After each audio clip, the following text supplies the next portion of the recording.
Bonjour, le 6 mars, nous pouvons faire mémoire de Sainte Colette de Corbie. Au cœur du XVe siècle, dans une France meurtrie par la guerre de Cent Ans et divisée par le grand schisme d'Occident, Dieu suscita une femme à la fois frêle et indomptable, humble et inflexible, qui allait redonner à l'ordre de Sainte-Claire la vigueur de ses origines. Sainte Colette de Corbie. Elle naquit en 1381 à Corbie, en Picardie, sous le nom de Nicole Bouelet. Ses parents, âgés et longtemps privés d'enfants, auraient prié Saint Nicolas pour obtenir une grâce. En reconnaissance, ils donnèrent à leur fille le nom du saint, bientôt transformé en Colette, diminutif affectueux qui restera attaché à sa mémoire. Orpheline à 18 ans, Colette chercha aussitôt à se donner entièrement à Dieu. Elle passa successivement chez les Béguines d'Amiens, puis chez les Bénédictines et les Clarisses. Mais partout, elle éprouvait une même déception. La vie lui semblait trop adoucie, trop éloignée de la pauvreté radicale qu'elle lisait dans l'Évangile et dans la règle de Sainte Claire. Elle aspirait à une austérité plus entière, à une dépendance plus nue envers la Providence. Guidée par un franciscain, elle entra dans le tiers-ordre de Saint-François et choisit une vie de recluse à Corbie. Durant 3 années, enfermée dans une petite cellule attenante à l'église, elle mena une existence d'ascèse, de prière et de silence. Mais ce retrait n'était pas une fin, il fut le creuset d'une mission. Dans la prière, Colette comprit qu'elle était appelée non seulement à vivre la pauvreté, mais à la restaurer au sein du second ordre franciscain. Elle voulait revenir à l'esprit primitif de Sainte Claire, pauvreté réelle, clôture stricte, vie pénitente et fraternelle. Pour réaliser ce projet, elle chercha l'appui de l'autorité pontificale. Elle rencontra Benoît XIII, l'un des papes du temps du schisme, qui reconnut en elle une authentique inspiration spirituelle. Il la reçut dans la profession de la règle de Sainte Claire et lui conféra mission de réformer et de fonder des monastères. Cette mission sera ensuite confirmée par le pape légitime. Commence alors une vie de voyage incessant à travers la France et les régions voisines, Besançon, Poligny, Auxonne, Gand, mais aussi la Savoie, l'Artois, l'Allemagne. Dans un monde instable où les armées circulent et où l'Église elle-même est divisée, Colette avance pauvrement vêtue, portée par une détermination intérieure peu commune. Elle fonde ou réforme 17 monastères et donne naissance à la branche dite des Clarisses colettines. Son autorité n'est pas celle d'une organisatrice, mais d'une mère spirituelle. Elle exige beaucoup, d'abord d'elle-même. Les sœurs vivent d'aumône, pratiquent une stricte clôture, observent une grande sobriété alimentaire. Mais cette rigueur n'est jamais desséchante, elle est animée d'une joie franciscaine, d'un amour ardent du Christ pauvre. À ses sœurs, elle écrit ces paroles simples et graves, peu avant sa mort. « Je vous recommande toujours la sainte règle, que vous preniez bien garde que tout soit bien fait et bien gardé, afin que, de la charge qui vous est commise, vous puissiez rendre bon compte à Dieu. Le labeur est bref, mais le repos est long. » Cette phrase résume son existence. Vigilance dans le présent, espérance dans l'éternité. Colette meurt à Gand en 1447. Son corps sera plus tard transféré à Poligny, dans le Jura, où sa mémoire demeure vivante. Elle laisse derrière elle une réforme durable, enracinée dans la fidélité à l'intuition de Sainte Claire. Sainte Colette apparaît comme une figure de transition entre le Moyen-Âge finissant et l'aube des temps modernes, entre une Église blessée et une Église appelée à se purifier. Elle n'a pas cherché l'originalité, mais la fidélité. Dans un siècle troublé, elle a rappelé que la vraie réforme commence toujours par un retour aux sources. On trouve un tel mouvement plutôt dans l'histoire chez les cisterciens, par exemple, qui veulent retrouver la radicalité de la règle de Saint Benoît. ou alors de sainte Thérèse d'Avila, qui également amène l'ordre du Carmel à un retour à plus de radicalité. La vie de sainte Colette montre que la pauvreté évangélique n'est pas une nostalgie, mais une puissance. Elle demeure un appel à vivre sans compromis avec l'esprit du monde, afin que la lumière du Christ puisse resplendir plus librement. En contrepoint, nous allons lire un passage du livre du ciel qui va nous parler, entre autres choses, d'abondance et de pauvreté. Dans la divine volonté, la pauvreté n'existe plus. Mais la méditation de Louisa, qui fera suite à cette magnifique description de Jésus, nous apprendra en quoi la pauvreté évangélique, la pauvreté choisie, trouve sa source dans la vie de notre Seigneur et de sa Sainte Mère. Nous sommes au tome 20, à la date du 28 janvier 1927, dans le livre du ciel.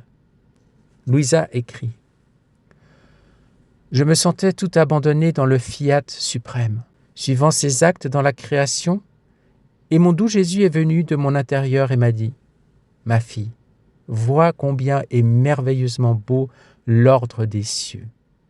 De la même manière, lorsque le royaume de la divine volonté aura son empire sur la terre parmi les créatures, l'ordre de la terre sera lui aussi beau et parfait. J'aurai alors 3 royaumes, un de la céleste patrie, un autre dans la création et un 3e parmi les créatures humaines. Et chacun d'eux sera l'écho de l'autre, le reflet de l'autre. Toutes les choses créées auront leur place d'honneur, toutes ordonnées et en harmonie entre elles.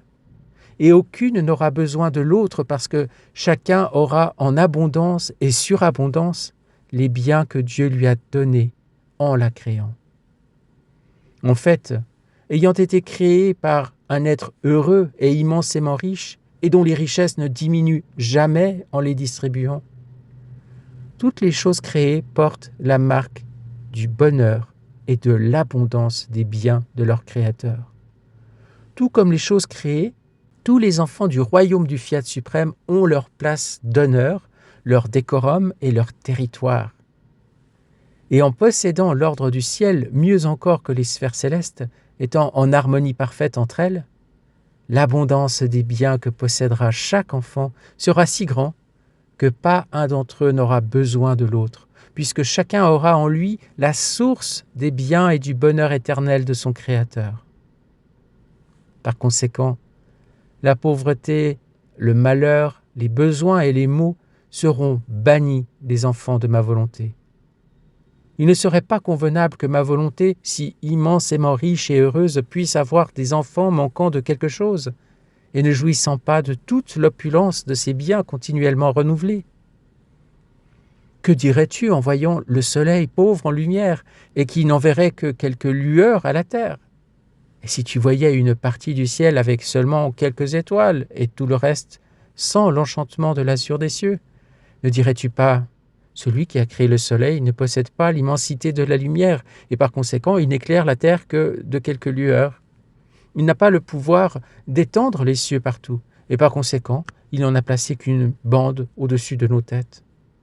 Tu penserais alors que Dieu est pauvre en lumière et qu'il n'a pas le pouvoir d'étendre partout les œuvres de ses mains créatrices.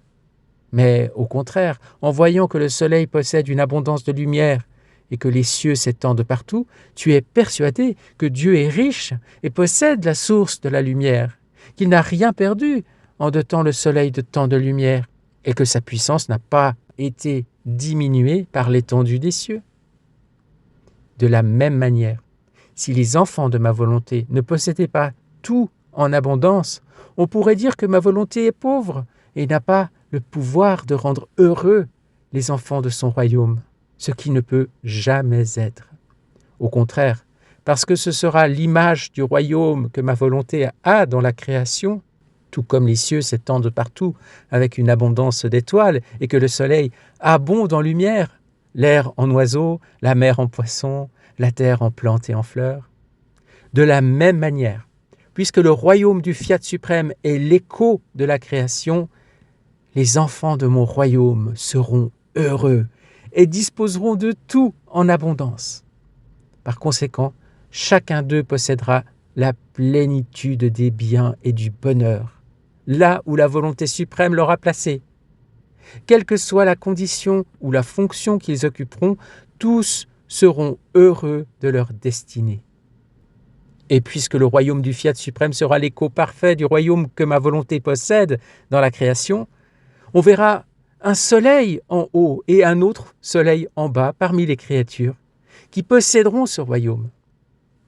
L'écho des cieux sera vu dans ces enfants fortunés, et ils les peupleront d'étoiles par leurs actes. De plus, chacun sera un ciel et un soleil distincts, parce que là où ma volonté est présente, elle ne peut pas être sans ciel et sans soleil. En prenant possession de chacun de ces enfants, ma volonté formera son ciel et son soleil, parce qu'il est dans sa nature que partout où elle a sa possession stable, sa sainteté, sa lumière infinie, c'est comme un ciel et un soleil qu'elle forme et multiplie partout. Mais ce n'est pas tout.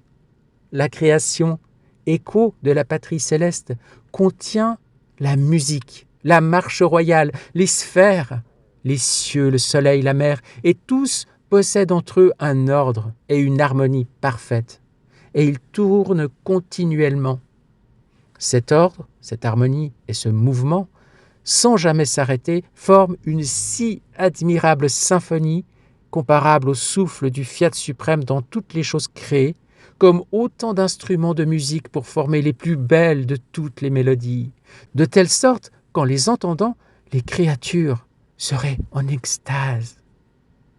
Le royaume du Fiat suprême aura l'écho de la musique de la patrie céleste et l'écho de la musique de la création.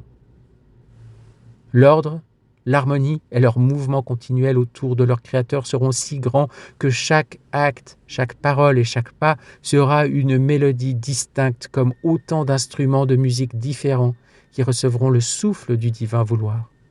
De telle sorte que tout ce qu'ils feront seront comme autant de concerts qui feront la joie et la fête continuelle du royaume du divin Fiat. Pour ton Jésus, il n'y aura plus de différence entre le fait de rester dans la patrie céleste et celui de descendre parmi les créatures dans le royaume du Fiat suprême sur la terre. Notre œuvre de création criera à leur victoire et connaîtra un triomphe complet. Et nous aurons les 3 royaumes en un seul, symbole de la sacro-sainte Trinité, parce que toutes nos œuvres portent la marque de celui qui les a créées. Alors Louisa reprend. Je me suis dit alors, bien que les enfants véritables du Fiat suprême seront heureux et dans l'abondance, pourtant ma maman reine et Jésus lui-même, qui était la divine volonté même, était pauvre sur cette terre. Il souffrait les misères et les difficultés de la pauvreté. Et mon doux Jésus ajouta, « Ma fille, la pauvreté véritable, c'est lorsqu'une créature est dans le besoin. On veut prendre et il n'y a rien à prendre. Et l'on est obligé de demander aux autres le strict nécessaire pour vivre. Cette pauvreté est de nécessité et presque forcée. Au contraire, avec moi et ma céleste maman, en qui il y avait la plénitude du Fiat éternel, ce n'était pas une pauvreté de nécessité, et encore moins forcée, mais une pauvreté volontaire, spontanée, inspirée de l'amour divin. Tout nous appartenait. Nous aurions pu faire surgir des palais somptueux et des banquets garnis de mets inconnus. Et de fait, si nécessaire, il suffisait d'un simple souhait pour que même les oiseaux nous servent et nous apportent des fruits, des poissons et d'autres choses dans leur bec, en se faisant une joie de servir leur créateur et leur reine. Avec leurs trilles, leurs chants et leurs gazouillis, ils nous jouaient les plus belles mélodies, si bien que pour ne pas attirer l'attention des créatures, nous devions leur demander de partir et de poursuivre leur vol sous la voûte des cieux où notre volonté les attendait. Et obéissant, ils se retiraient. Par conséquent, notre pauvreté était une marque d'amour. C'était la pauvreté de l'exemple pour enseigner aux créatures le détachement envers toutes les choses basses de la terre. Ce n'était pas une pauvreté de nécessité, et elle n'aurait pu l'être de façon absolue, parce que là où règne la vie de ma volonté, règne la plénitude, et tous les maux, perdent leur vie et disparaissent d'un seul coup. Gloire à toi, Seigneur, merci pour ces belles, incroyables paroles. Et qui nous montrent aussi que cette notion d'abondance et de pauvreté est plus complexe que simplement dire on va passer de la misère à la richesse quand on vit dans la divine volonté. Bien sûr que non. Mais effectivement, en laissant vivre Dieu en nous, en ayant cette divine volonté qui ordonne toutes choses et élève toutes choses au niveau divin, eh bien, nous n'avons plus besoin de rien. Et en même temps, cela ne signifie pas que dans le concret de notre existence, nous soyons tout d'un coup avec un compte en banque bien garni et que nous puissions nous payer une villa avec piscine et puis un domestique qui vous fait votre chambre. Non, c'est pas de cela qu'il s'agit, car effectivement, eh bien, à l'école de Jésus et de Marie, qui était la divine volonté même, comme dit Louisa, eh bien, il y a d'abord cette pauvreté volontaire, spontanée, qui, dans le monde qui est le nôtre aujourd'hui, à cause du dérèglement de notre être humain blessé par le péché, nous incite à aller vers ce détachement, cette radicalité du détachement des choses créées. Pourquoi ? Parce que c'est toujours des tentations pour nous. Des tentations justement de ne pas être dans cette volonté divine qui nous sort de nous-mêmes, qui nous fait être amour, c'est-à-dire d'être tourné vers l'autre, vers Dieu et vers notre prochain en qui nous reconnaissons Dieu. Et au contraire, les biens matériels sont chaque fois des appels à nous détourner de cette dynamique de la charité pour nous retourner vers nous-mêmes, vers notre côté possessif, vers notre égocentrisme, notre égoïsme. Donc oui, nous serons, et nous sommes déjà, si nous essayons de vivre dans la libre volonté, dans l'abondance des biens, mais une abondance qui n'est pas synonyme d'aisance matérielle. Voilà. Je crois que c'est clair ça. Mais quelle beauté dans cette description de ce que sera ce royaume de la divine volonté quand le Seigneur régnera vraiment sur toutes les créatures humaines en cette terre. Cet écho trinitaire des trois royaumes, le royaume du ciel, le royaume de la création et le royaume de la société humaine, pourrait-on dire, ou de l'Église, disons, des créatures, comme il le dit. Oui, Seigneur, nous te rendons grâce et nous te demandons vraiment, Maranatha, viens, Seigneur, viens établir ce règne dans les cœurs de tous. Nous te donnons le nôtre, nous te donnons toute notre vie. Nous voulons vraiment que tu puisses vivre en nous. Nous aimerions que tout ce que nous faisons, tout ce que nous pensons, partout où nous allons, tous les battements de notre cœur, tout soit vraiment revêtu de toi, de ta lumière, Seigneur. Que tes yeux soient nos yeux, que tes mains soient nos mains, que tes pieds soient nos pas. Nous voulons que notre cœur batte à l'unisson du tien. Et nous voulons être pour toi un rayonnement de ta gloire, de ta grâce dans le monde, pour attirer à toi toutes les créatures humaines, Seigneur. Te le demandons. Et nous voulons t'offrir la vie de Sainte Colette, cette figure de radicalité évangélique. Et comme d'autres, elle a été un instrument de retour aux sources, un instrument de restauration, de la pureté d'une intuition dans un ordre religieux. Il y a cette tendance humaine de toujours nous installer dans le confort, de nous installer dans la facilité. Et il faut de temps en temps un petit coup de fouet et nous reprendre en main. C'est pour ça que chaque année, nous retrouvons le carême, notamment. Et dans la vie des ordres religieux, parfois, il est nécessaire, effectivement, d'un rétablissement d'une pureté. C'était aussi, même au sein de l'ordre cistercien que j'ai cité tout à l'heure, en disant que l'ordre cistercien est né un peu comme un retour aux sources par rapport à la règle bénédictine, la règle de Saint Benoît. Et bien même au sein de cet ordre cistercien, il y a eu encore une réforme de radicalité avec la trappe, comme vous savez certainement dans l'histoire française des ordres religieux. Oui, alors Seigneur, nous te confions Colette, nous te confions toute sa vie, chacune de ses journées, chacun de ses actes, et nous voulons plonger cette vie dans le grand bain de lumière de ta divine volonté et tout réordonner dans l'ordre divin.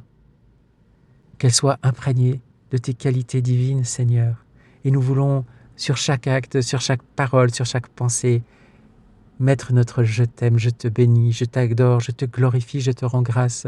Au nom de tous et pour tous, viens, Seigneur Jésus, viens régner dans ce monde. Maranatha, gloire à toi, Seigneur.